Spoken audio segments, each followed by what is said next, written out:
vamos então dar início ao seminário. Agradeço a todas as indicações que foram sendo dadas. Antes de mais, só levo aqui muito rapidamente o nosso aviso de risco. Portanto, o CFDs são um produto financeiro complexo. O investimento responsável exige que conheça as suas implicações e que esteja disposto a aceitá-las. Pode implicar a perda súbita da totalidade ou mais do que o capital investido. Portanto, as informações contidas nos vídeos não devem ser interpretadas como nenhuma forma de recomendação ou solicitação de investimento, pelo que a IG não se responsabiliza pelo uso da informação. Muito bem, então, tal como já sabemos, vamos falar aqui do ouro e de petróleo. Portanto, vamos aqui ver uma perspectiva histórica de ambos os ativos, os seus drivers, portanto, do preço, porquê investir em ouro e petróleo, como negociar nestes mercados e fazê-lo aqui com a IG Markets.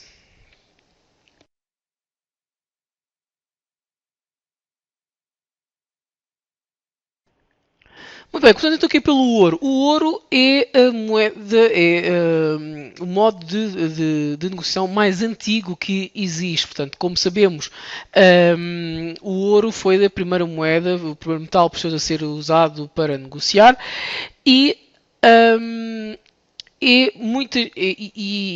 teve muito correlacionado com o dólar, muito relacionado ao dólar, até ao início dos anos 2000. Depois houve ali uma perda de correlação entre estes dois ativos. O ouro é usado como portanto, e sobretudo também como ativo de refúgio. Portanto, é muito importante na diversão da carteira, portanto, e muito importante na gestão do risco. Aliás, diz que normalmente se deve ter cerca de 10% da carteira, da nossa carteira deve ser constituída por ouro. E é uma verdade, portanto, o ouro serve para nos protegermos face a movimentos negativos, sobretudo do mercado. Não é o que está a acontecer hoje, portanto, hoje temos um movimento do mercado negativo do mercado bastante forte. O ouro não fez nenhum movimento em especial em termos de valorização, mas mesmo assim é um ativo que serve como proteção normalmente a momentos de incerteza e de crise no resto do mercado. Quais são então os drivers do preço do ouro? Primeiro que tudo, sendo o ouro uma commodity, há aqui uma relação muito importante, que é a relação entre a oferta e a procura. Portanto, se de alguma forma alguma destas for afetada e mantendo-se outra constante, vai haver uma afetação no preço do ouro de forma significativa. Portanto, imaginemos que a oferta é afetada. Portanto, há uma diminuição da oferta, a procura mantém-se constante. O que é que vai acontecer? Vai haver uma variação em alta do preço do ouro. Ok? E também na procura, mas situação inversa. Portanto, imaginemos que eventualmente há uma diminuição da procura do ouro, a oferta mantém-se constante, então vai haver um movimento em baixa do preço desta commodity. Depois também movimentos dos bancos centrais e do FMI. Como sabemos, os bancos centrais são dos principais, onde são as principais reservas de ouro. Aliás, um dos fatores que poderá explicar também a desvalorização do ouro ao longo do ano de 2013 pode ter sido o facto de o Banco Central Alemão ter solicitado aos restantes bancos centrais as suas reservas de ouro. Portanto, a Alemanha e o Banco Central Alemão, durante a Guerra Fria, decidiram enviar as suas reservas de ouro para vários bancos centrais, franceses, ingleses, norte-americano. E agora, quer dizer, no ano passado, no início do ano, pediram a esses bancos centrais que devolvessem o ouro que possuíam da Alemanha. Os bancos responderam que não o podiam fazer, pelo menos não logo todo o montante que estava a ser pedido, porque eles não o tinham emprestado a bullion banks, que são os bancos que negociam o ouro físico, tinham emprestado a esses bancos esse ouro que pertencia à Alemanha. Portanto, e foi basicamente construído toda ali uma mecânica de que tentasse levar o ouro a desvalorizar para que fosse mais barato, ou que se fosse mais barato aos bancos centrais recuperarem esse ouro da Alemanha para depois lhes poderem devolver. A falência de bancos, por exemplo, também é uma condicionante que é que é um ponto que faz variar o preço do ouro. Taxas de juros baixas ou negativas, portanto, guerras. A situação das guerras faz com que, a gente já sabe, a procura pelo ouro aumente como moeda de refúgio. Perspectivas de crise também, a mesma situação.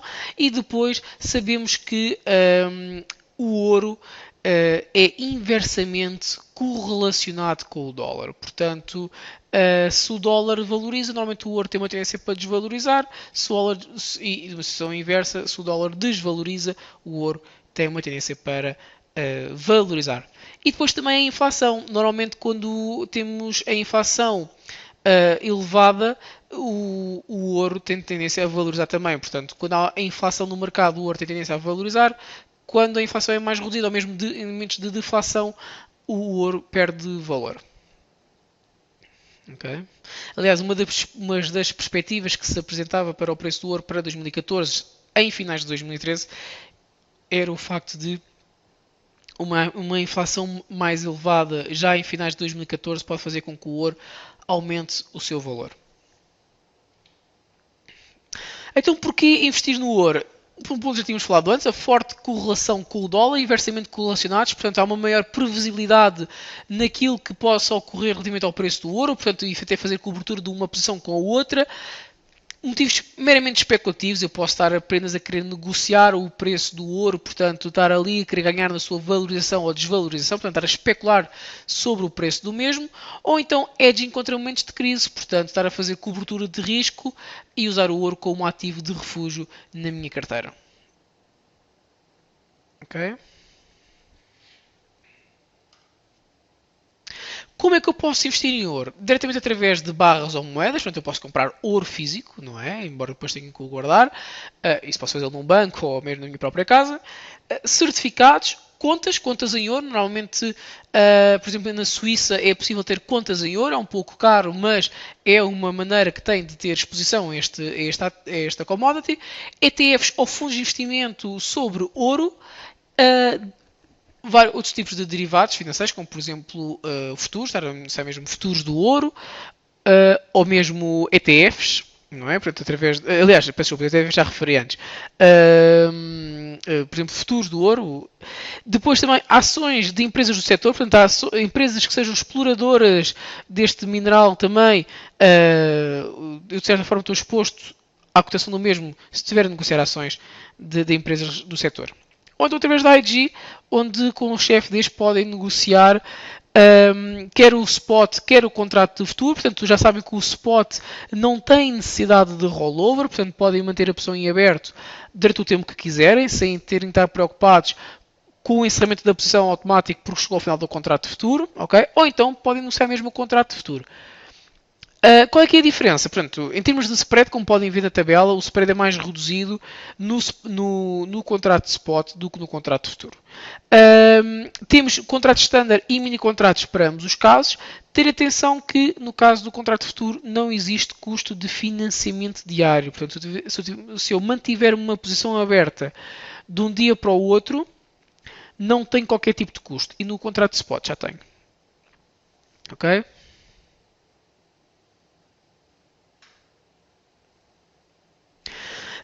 Passando para a segunda commodity, para o petróleo. Portanto, o petróleo tem uma correlação também inversa com o dólar, portanto tem uma correlação que está inversamente relacionada entre estes dois ativos.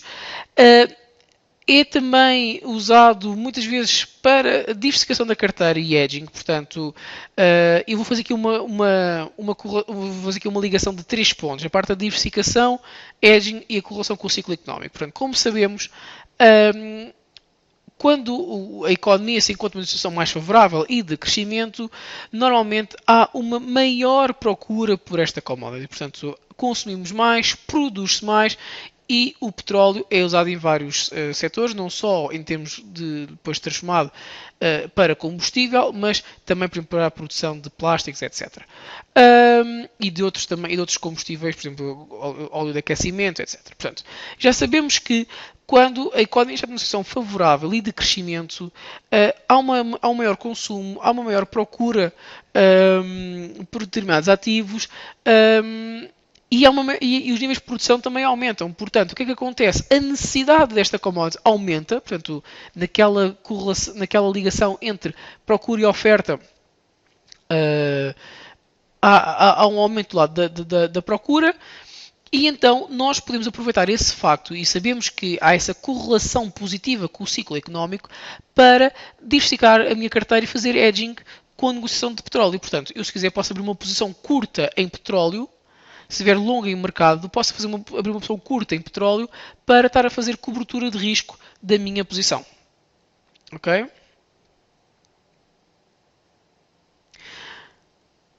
Depois, aqui uma outra questão. É a questão de aqui já sabemos que o petróleo é um recurso esgotável, não é? Portanto, eu posso estar a querer mesmo estar a negociar este ativo, estar a querer comprá-lo, porque eu sei que, sendo um recurso estável, sendo um combustível fóssil, a tendência dele será a médio e longo prazo de aumentar. Portanto, podemos ter algumas reduções no preço, depois algumas subidas, mas a tendência de médio e longo prazo vai ser uma valorização. E depois também temos aqui a possibilidade de explorar o diferencial de spreads entre o WTI e o Brent. Portanto, são duas cotações diferentes que temos para o petróleo, para o crude. O WTI normalmente está associado a uma menor qualidade, portanto o preço do WTI normalmente é mais baixo do que o preço do Brent. Mas muitas vezes temos a oportunidade, eu posso estar a comprar um e estar a vender outro, portanto estar ali a aproveitar o diferencial do spread entre estes dois, entre o WTI e o Brent.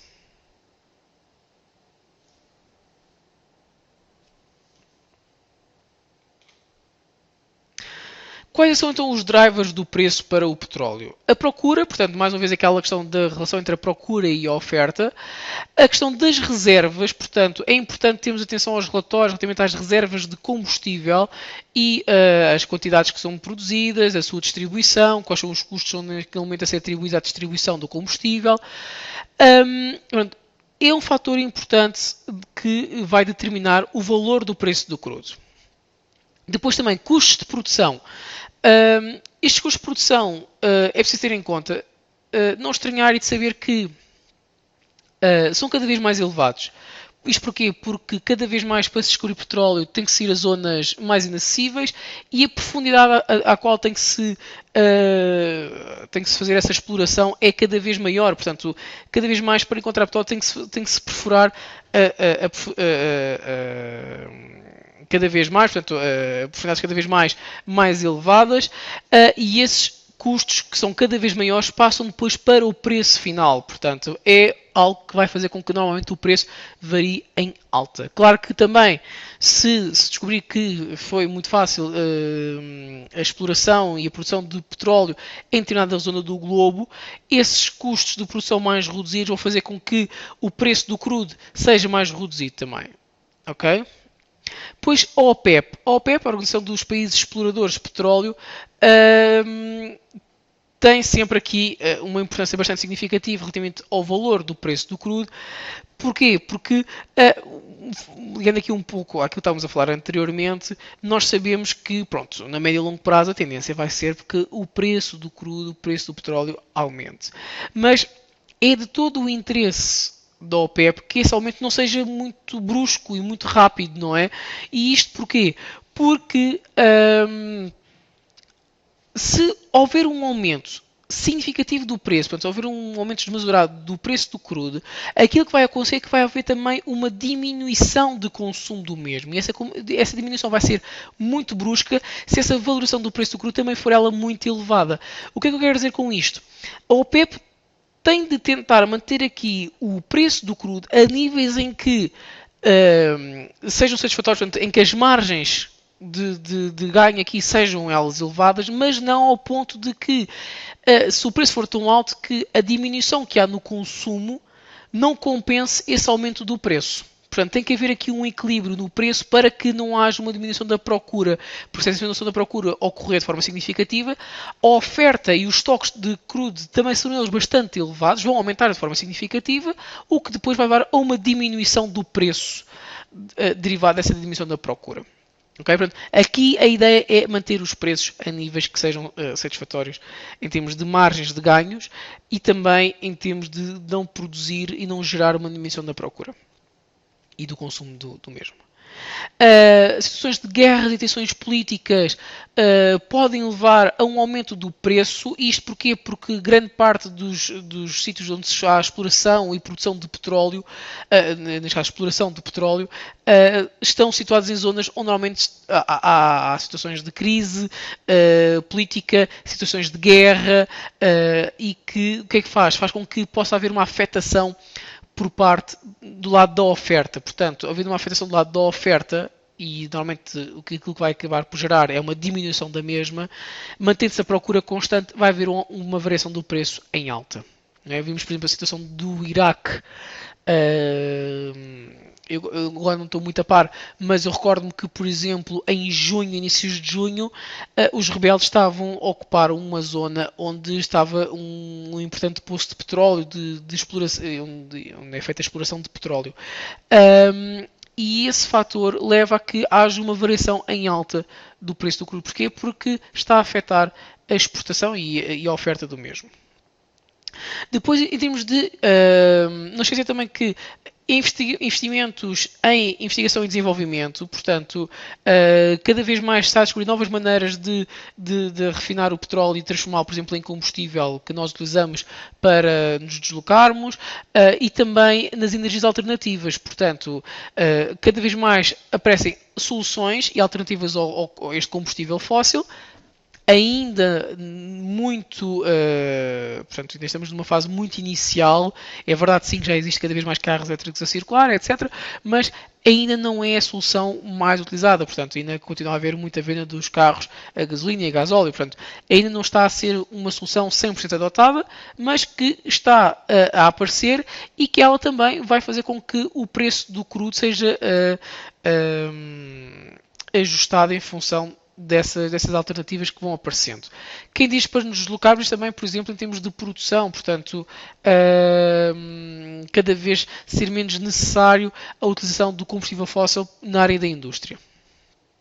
E, por exemplo, apostarmos também na reciclagem, portanto, como sabemos, por exemplo, para a produção de plásticos, o crudo é utilizado, e se a reciclagem for uma aposta cada vez maior, a necessidade deste combustível fóssil também diminui, portanto, vai haver uma diminuição da procura, o que vai fazer com que possa gerar uma diminuição do preço do crudo. Como é que eu posso investir? Através de futuro e opções, através de ETFs, de fundos de investimento, ações de empresas do setor. Por exemplo, se estiver a negociar Galp Energia, estou exposto também aqui à cotação do crudo. E através da IG, onde eu posso negociar o contrato de Brent ou do Light Crude, já sei que tenho sempre os contratos standard, o contrato normal e o mini contrato, e no caso do Light Crude ainda temos logo o contrato cotado em euros. Isto para quê? Para eliminar o risco cambial. Portanto, normalmente os nossos clientes, sobretudo os nossos clientes portugueses, têm como moeda base da sua conta o euro. Portanto, o que é que acontece? Ao estar a negociar um ativo seja cotado em dólares, e quando encerro a minha posição que está a ser cotada em dólares, ela é convertida para euros. Portanto, se o dólar estiver a perder muito face ao euro, o meu ganho também se perde com esse câmbio. Portanto, aqui já não há esse risco. Porquê? Porque já estou a negociar na moeda da conta. Muito bem, então aqui para terminar, temos aqui este gráfico que me mostra a correlação, aliás, um gráfico que mostra-me um rácio do ouro com o petróleo, portanto, um rácio aqui entre a cotação do ouro e a cotação do petróleo, e aquilo que nos diz é o quê? Que quando este rácio se encontra abaixo de 10, nos dado uma possível oportunidade de compra para o ouro, e quando está acima de 20, há uma oportunidade de venda também para o ouro. Ok? Portanto, podem construir o gráfico ou não, ou então apenas ter o cálculo. Podem, por exemplo, calcular diariamente a uma determinada hora o rácio entre a cotação do ouro e a cotação do petróleo e construir uma tabela, por exemplo, da Excel. Até se quiser podem depois essa tabela convertê-la num gráfico, até para terem algo mais parecido àquilo que está aqui. Mas já sabem que se o valor estiver abaixo de 10, é dada uma possível oportunidade de compra para o ouro e acima de 20, uma oportunidade de venda também para o ouro.